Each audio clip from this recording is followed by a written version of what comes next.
今天是北京时间2025年9月30号，在9月28号的时候，大老王他那天有直播哈，其实今天也是直播了。今天是讲的这个缅甸，缅甸的这个是叫什么来着？就是缅甸他以前的那个故事啊，就是缅甸双雄啊。今天讲的是缅甸双雄，还挺精彩的。我们过2天再给他总结一下。今天我们主要是讲一下前2天讲的这个大老王上一次直播啊，就是讲了9月28号的时候，有温哥华的他的教友啊，拿信教友，去他那边参加了就是小聚吧。然后的话，大老王他全程的陪同，应该吃了至少有2天还是3天啊，在那边。其中有一个是叫聪明豆的，然后另外一个好像是叫路飞，其实还有一个是一个不怎么出名的，可能在公屏上交流不是那么积极的，另外一个教友。最后一天的话，好像是在他家吃他家私厨啊，在他家吃饭。大老王来的这个教友还是非常高兴啊，本来是想说叫他们，在大老王直播的那个位置啊，给他就相当于是，给他这个留影啊，或者是拍照啊等等啊，估计是想做一个自己的 IP 啊，但是别人可能不太乐意啊，是吧？没有搞得那么神圣的那种感觉啊。然后在这个直播的过程中，有一个好像叫什么什么沈铁流还是什么，有一个那个估计也是拿信的一个老教友了。然后那个教友，大老王说，意思说如果他来的话，他一定是绝对是热情招待哈，估计也是很资深的一个教友。我们大概来看看啊，他这2天带别人吃吃喝喝走的流程啊。第一天的话，第一天呃，就是说本来去那个什么小酒馆啊，他说，如果说新来的话，他本来是说会带到小酒馆去什么撸撸串啊，喝喝啤酒啊等等啊，但是他昨天好像去喝的话，其他人都不喝啊，就他自己喝，是吧？昨天本来是想去吃烤鸭的，结果没有排上位置，结果就去了海底捞啊，在海底捞又碰到了这个现实的教友。大老王现在在加拿大那边还是比较出名的，出门就遇熟人，也不是说多熟悉，就是反正就是都认识他的，他不一定认识别人。他经常强调一个事情，就是说自己没有仇人啊，这是他经常强调的。我都怀疑他是不是就是有仇人，还是怕被别人那个是吧？被别人黑还是怎么样？经常都是这样讲。我没有仇人啊，我没有欠任何人的钱。你不欠人的钱，有没有欠人的情呢？是吧？这个就难讲了。年轻的时候是不是到处沾花惹草啊？这个也会说不好，也会惹来杀身之祸，这个我们就搞不懂。但是大老王按他的品行或者按他怎么样，可能他年轻的时候还是用钱摆平了，还是怎么，至少不会让别人觉得好像亏太多了，对不对？但是的话有个例外啊，就是他讲的是叫做南京什么小潘系的那个，而且他好像对这个女的非常上心啊，可能每一次习惯性经常性就提到这个女的，可能还真的是有亏欠还是怎么，反正那个人估计他以前是想嫁给大老王，还是说想叫比如说还是说是小三想上位啊，把张教授赶走啊，这个我们就不知道了哈，但是肯定是有这么一回事。然后跟大老王估计是拍拖很久了，不然的话他每次直播好像印象很深，就相当于对在他的人生里面，可能就是一个人生的这个漫长旅途里面，可能是一个即使说是一个匆匆的过客，但是的话，可能也是就是让他印象最深的那种，是吧？不然他不会一而再再而三，多少次。反正都是觉得有一种亏欠啊。我们等一下回头等一下他也会讲，我们看大老王当时的表态是怎么样，是怎么说的，然后后面也会提到然后就是说他接待人不是说随便接待啊，资深教友是怎么的定义的，是吧？他有定义他不是说你们谁来了我都给你接待不是说你看他是怎么讲的，他是怎么样才算得上资深教友呢？他这边有做了一个排比或者做了一个定义一个就是说你平时有没有给他写信他有一个邮箱，经常有人比如说以前就是有人叫他算命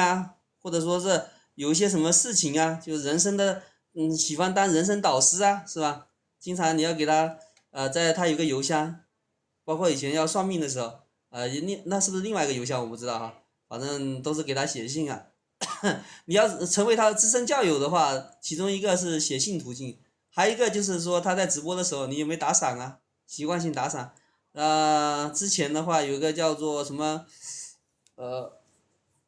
就是叫做什么什么小牛排还是什么东西那个经常给他打赏，后面他好像改名字了可能比较太突出了可能换了一个名字了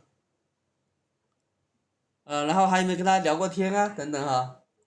有没有跟他聊过天或者私下有没有给他发私信这个都算，只要是他觉得有印象的，或者交流了很长一段时间这样他才定义成是这个资深的教友如果说你是普普通通他都没印象的，那你就不要来了他真的，然后是他另外讲了一个说是吧？他就说是真的没时间像这个什么聪明豆和这个路飞，他就说是特别资深的教友，因为他刚开频道，开了现在是2年了吧，应该应该有2年了他刚开频道2、3个月的时候，当时就认识了，就是有这个聪明豆或者是路飞这样经常给他写信或者说在这个直播间里面串出来开两句玩笑是吧？然后所以说就会有后续的1、2年之后这种接待。你刚去的话，他估计他不会带到家里面去了，他可能是到外面比如说他经常也有线下聚会这1、2年里面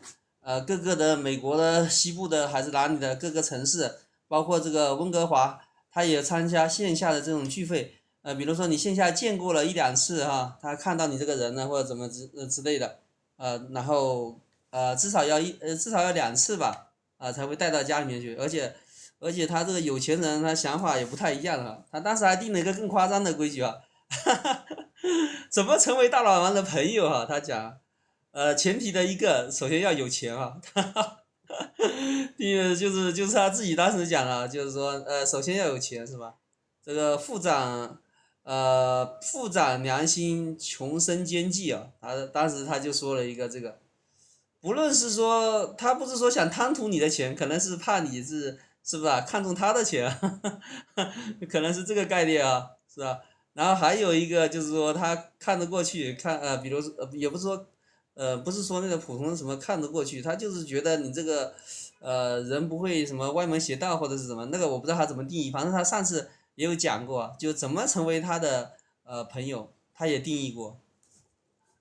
我印象最深的就是刚刚讲的，首先要有钱，其他的几个条件我一时想不起来了。我们再看他说了刚才讲的为什么会请这2个人，就是因为他在开直播的时候2、3个月的时候这2个表现比较突出吧。然后当时这2个里面来的有一个叫猴子猴哥什么，就非常紧张，他说他也看得出来然后的话他在直播里面就展示了一个叫做 CHESE 什么雀子的什么蛋糕然后他用了一个形容词这个像不像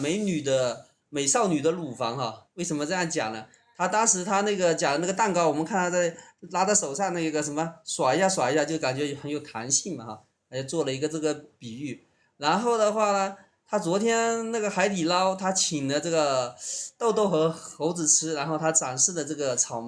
这个就是这个蛋糕大家应该知道，他就是说在那边有一个这个私厨啊，也不是说叫私厨，就是有一个小年轻，然后肯定比大老王年纪要小，而且那个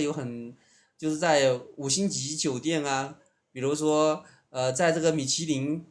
一些餐厅啊，就是当时做过事情，但是现在在加拿大那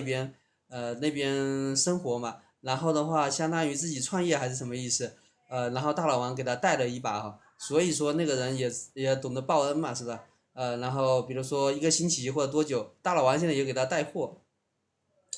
大老王带货的原则是什么？就是说他不跟你算抽成啊，没有说抽成这个概念啊。比如说像其他人带货可能有20%啊，百分之多少啊，30啊等等啊，更夸张的可能也有。大老王带货他就纯粹的就是觉得你这个东西好，他给你带，是吧？然后的话他不收你这个，但是的话他有一定条件哈，什么条件？就是比如说像现在这个做糖果，他当时就是带了他这个糖果，他自己熬出来的糖，觉得很好吃，然后他就把这个糖，就是保证他一生哈，至少你在做糖，比如说你这个糖能做多久，你这个一生让他不缺糖吃就行了，啊、就是不缺糖吃。然后的话，像这个蛋糕呢，可能就是那个刚才讲的，就是刚才说的那个人给他做的，然后他介绍了一下这个糖里面这个蛋糕，就是刚才讲的那个非常Q 弹的这个蛋糕是用的一些什么材质啊？比如说里面有草莓的杂果，是吧？还有各种配方，然后自己说是这个有机的，那个上面呢就是像果冻一样的，中间是蛋糕，然后边上的那个好像是淋了一层什么东西啊，然后底下是针织的一个什么像这个 Blake 一样的这个硬托，层次感非常的这个分明。你仔细看，里面还有一些黑渣，这个黑渣是什么呢？就是 vanilla 这个英语哈 vanilla 我们不知道哈，可能是做香草的一个籽啊，是不是这个薰衣草还是什么？反正一个能吃的那种籽啊，那种籽撒在这个蛋糕上面，像冰激凌啊等等啊，那个感觉也很好吃一样的，是马达加斯加的一个那个什么威利了，长得什么特别像，但是它这个蛋糕的确是，我们有看到哈，感觉还是挺不错的哈，至少表面上看吧，让他自己一小口一小口的去弄，大家应该知道这个网络上几个比较以前比较牛的哈，会吃的那种哈，他就讲谁来了都要像，意思就是说他吹的哈，他吹的哈，谁来看到这个东西都必须得服，就是说把这个蛋糕吹得特别好，吹完了这个之后呢，就是给他做糖的这个给他广告又打了一下啊，我们看后面也有讲有讲还有广告还没打完呢，我们看后面讲。他就跟人分享，他说那天晚上呢，他们两个人中午还是下午吃的是意大利的披萨啊，然后两个人就相当于是吃饱了，肚子都吃得圆滚滚的，然后又去吃了一下牛排，这个去加拿大，我跟你讲，去温哥华，如果你是他朋友的话，去大老王那边啊，全程不用掏钱的，反正去了他那边，他给你全部给你安排了哈，是吧？然后他就反正都是吃，一路吃的然后他想把这个蛋糕，就是刚才讲的那个蛋糕，就是取名叫拿性的蛋糕啊，拿性教的蛋糕特有，它是一种法式的。说没有那么贵哈，怎么会不贵呢？加拿大他说要大概100多块钱，180，能不贵吗？如果折合成人民币，可能对于如果是我们在中国这边，你一个蛋糕是吧？100块钱或者是怎么样？按人民币来讲，这消费力你可能也不贵，但是他那边如果不算成人民币啊，比如说他那边生活赚钱等等，100多可能也算是属实，可能也算是便宜啊。如果说折合成人民币又不太一样，你在那边赚加拿大的钱是吧？可能也比如说赚个三千加币啊，或者是5000加币等等啊，你吃一个蛋糕还是 OK 哈，是吧？你折合人民币的话，那肯定不得了，你180的加币乘以5，它900块钱吃个蛋糕。然后大概是6寸或者是8寸，它有两种。再讲到那个糖啊，他这个山迪啊，那个人好像是叫山迪，就是那个厨师啊，他带的那个厨师，他那个糖的话，他最开始就是相当于是用这个糖出道的，就是这个糖吹得很响的，就是说这个糖是什么，就是纯粹用手熬出来的，要熬很久，熬很久熬出来那种糖，然后这个就是叫做海藻糖之类的。然后主要是黄油上好的黄油和这个巴旦木啊什么东西啊，然后它这个量很少，要提前5天预定，接下去他就把这个人的联系方式给他发了一下，就是这个山底大厨的这个，然后的话他这边好像是在温哥华那边，你这个蛋糕他可以给你派送还是什么意思？如果超过温哥华之类的，你在北美的地方，它只有邮寄那个糖，那个糖可以寄。那个糖相当于他们，比如说温哥华那边有一个叫，相当于是贵妇圈啊哈，就是像一个女的那种二奶圈啊等等啊，那个圈里面，他们那边直接是老王经常讲的什么送那个伴手礼之类的，送伴手礼也可以拿来弄那个。然后的话，它这个糖的话可以在北美那边它也可以邮寄，但是这个蛋糕估计就只能是在温哥华那边它有送，就在那个山底所住的那个城市。然后大老王他有做保了哈，他说如果说这个蛋糕不好吃的话，他双倍赔啊。比如说你花了180的加币，如果说你觉得不好吃，他给你赔360，给你退回去。然后有人可能在这个弹幕里面就问是不是能寄回国内啊？他说只在温哥华，而且温哥华地区其他地方都没法弄啊。大老王他那个私厨的话，经常，比如说1周或者1个月啊，至少去大老王家里面给他做个饭菜吃啊，做个各种的这种是吧？大厨给他弄的，吃的不得了，说自己可能也变胖了。北美范围里面的这个糖都是可以邮寄的。然后他讲了一个，举了一个，就是说现在在他那个圈子里面，这个人相当于有点小有名气火了，然后就讲有个叫什么老陈的，有个看他节目的，估计也是个老板啊，就刚才讲的，他为什么说要跟他交朋友，首先要有钱，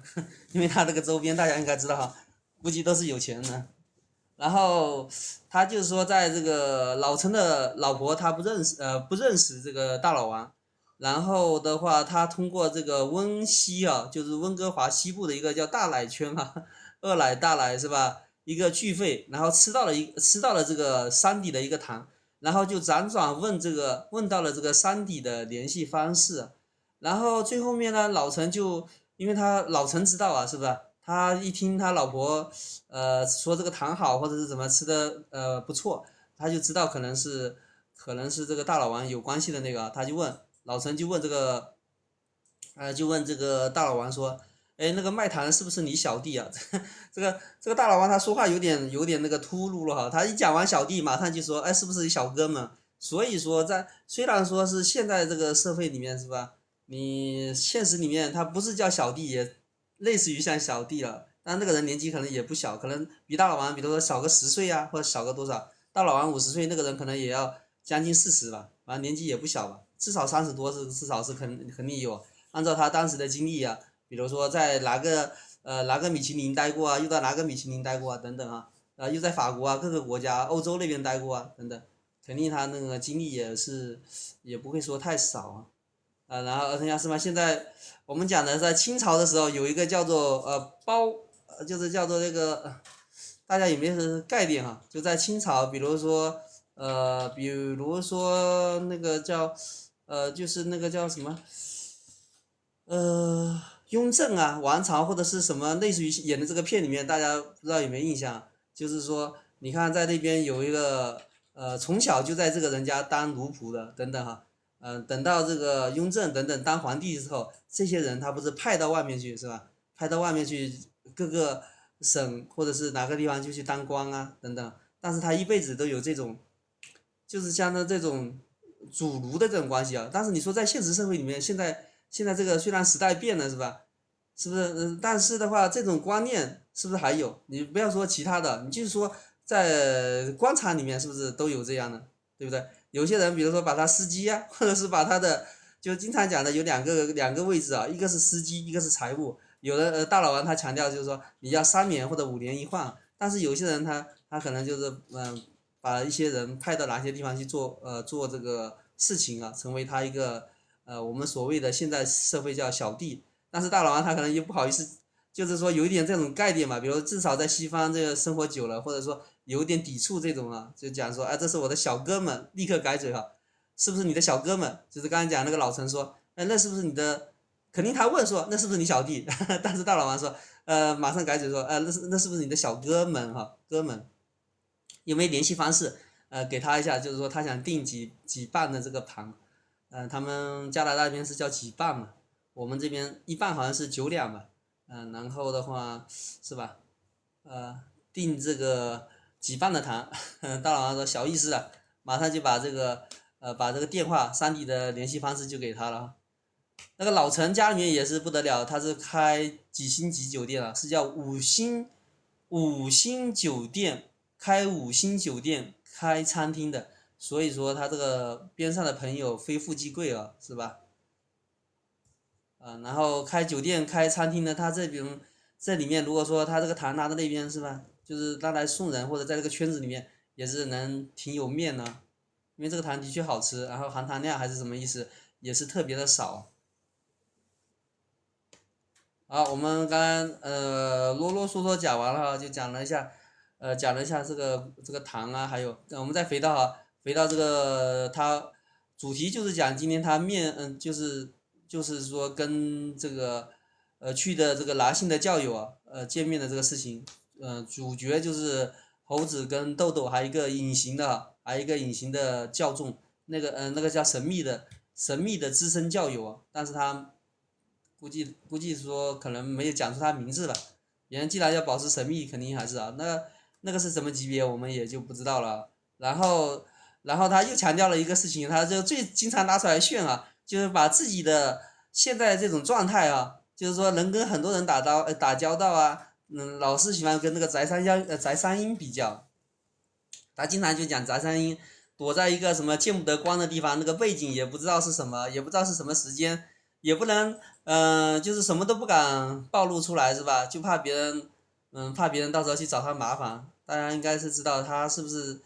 在这个就相当于在国内圈了很多钱，然后跑路的那个吧，是吧？他说他经常就是拿他的这个，为什么他会拿这个呢？拿这个跟他做比较呢？因为翟三英原来是他的一个副总啊。就是在颐和资本的时候，他是颐和资本的，好像是2个老板吧，后面其中有一个老板还是什么东西，就是要跟他分家，还是后面就是主要是由他挑大梁了，是吧？然后那个翟三英就是他的副总，但是翟三英可能也有一定的关系啊，反正后面就是说，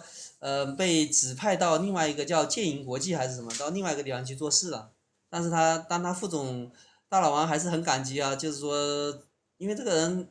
翟三英他有口，就相当于到处都是当这个讲师级别的那种哈，就是嘴巴特别能讲的嘛。就是说他把他这个颐和资本也给他做起来了。他讲了说，翟三英，你看他有27万粉丝的时候，他现在也不敢跟别人讲。虽然说他在油管有27万粉丝，但是他也不敢说他是吧？不是那么坦坦荡荡。现在在国外的话也是躲着掖着啊，不敢，是吧？然后大老王就经常强调自己很坦荡，在外面朋友多是吧？然后睡眠也好，经常就是拉出来时不时的一看到把自己朋友跟谁见面的时候怎么或者说是就是表现自己的亲民嘛，但是的话还是在一个圈子里面的亲民啊。我们普通人的话，望尘莫及啊，他会跟你做朋友吗？那是应该是打个岔的，打个问号。它这个糖刚才讲了是叫日本海藻糖，然后叫做巴旦木的什么一个东西啊，然后再加上黄油，而且要提前熬，提前一天熬，熬出来之后量也很少，只有几小盘。前几次还讲了，好像就说他这个，类似于说这个什么手熬的痛了还是干嘛，就是订的人太多了，这是纯手工打造的。然后又讲了一个叫什么郡主了，郡主我们就不知道是谁了，我这个之前也没有听说，估计这个女的长得很好看哈。然后他讲的就是说有一个洛杉矶的，可能是个导演吧还是什么，就专门拍毛片的，来拜访这个大佬啊。然后的话是吧，他拍这个片肯定资源很丰富啊，然后他就把这个照片拿出来给这个大佬王看哈，给他看。我说大老王说，这个都长得很好看啊。大老王就大老王说，这个长得不错哦，挺好看的。这个导演还是什么之类的，他就说，哎呀，比你那个郡主还是差。